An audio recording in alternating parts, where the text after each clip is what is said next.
بسم الله الرحمن الرحيم والنجم إذا هوى ما ضل صاحبكم وما غوى وما ينطق عن الهوى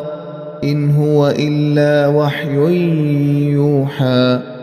علمه شديد القوى ذو مرة فاستوى وهو بالأفق الأعلى ثم دنا فتدلى فكان قاب قوسين أو أدنى فأوحى إلى عبده ما أوحى ما كذب الفؤاد ما رأى أفتمارونه على ما يرى ولقد رآه نزلة أخرى عند سدرة المنتهى عندها جنة المأوى إذ يغشى السدرة ما يغشى ما زاغ البصر وما طغى لقد رأى من آيات ربه الكبرى أفرأيتم اللات والعزى ومناة الثالثة الأخرى ألكم الذكر وله الأنثى تلك إذا قسمة ضيزى إن هي إلا أسماء سميتموها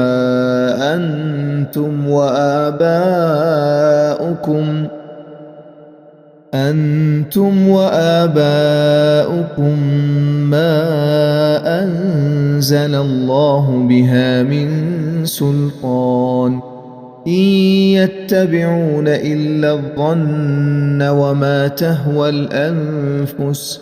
ولقد جاءهم من ربهم الهدى أم للإنسان ما تمنى فلله الآخرة والأولى وكم من ملك في السماوات لا تغني شفاعتهم شيئا إلا من بعد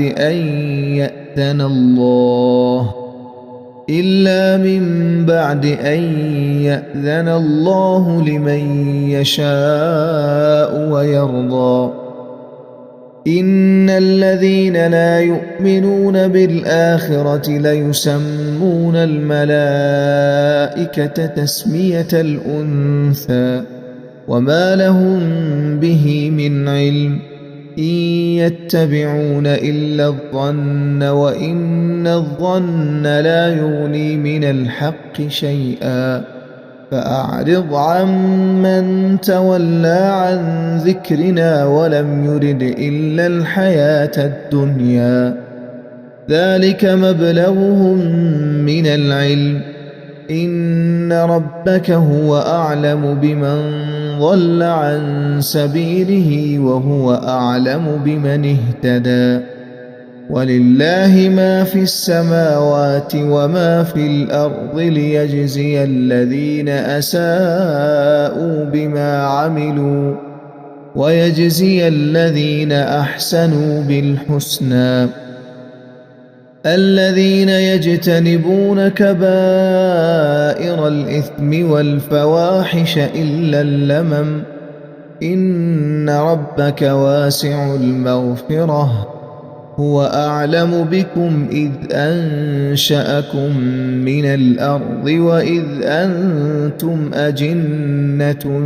في بطون أمهاتكم فلا تزكوا أنفسكم هو أعلم بمن اتقى أفرأيت الذي تولى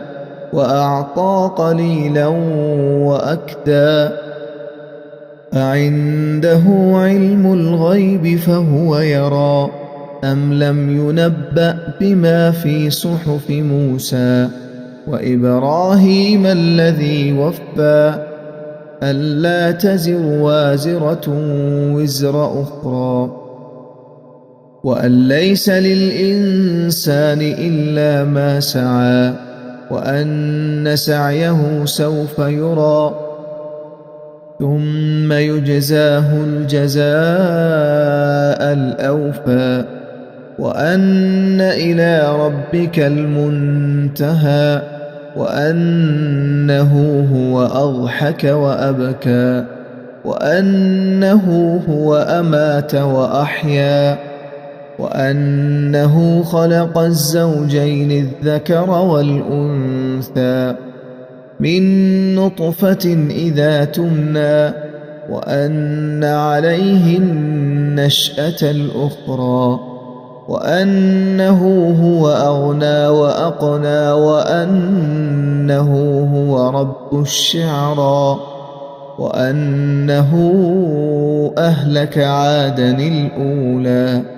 وثمود فما أبقى وقوم نوح من قبل إنهم كانوا هم أظلم وأطغى والمؤتفكة أهوى فغشاها ما غشى فبأي آلاء ربك تتمارى هذا نذير من النذر الأولى أزفت الآزفة ليس لها من دون الله كاشفة أفمن هذا الحديث تعجبون وتضحكون ولا تبكون وأنتم سامدون فاسجدوا لله واعبدوا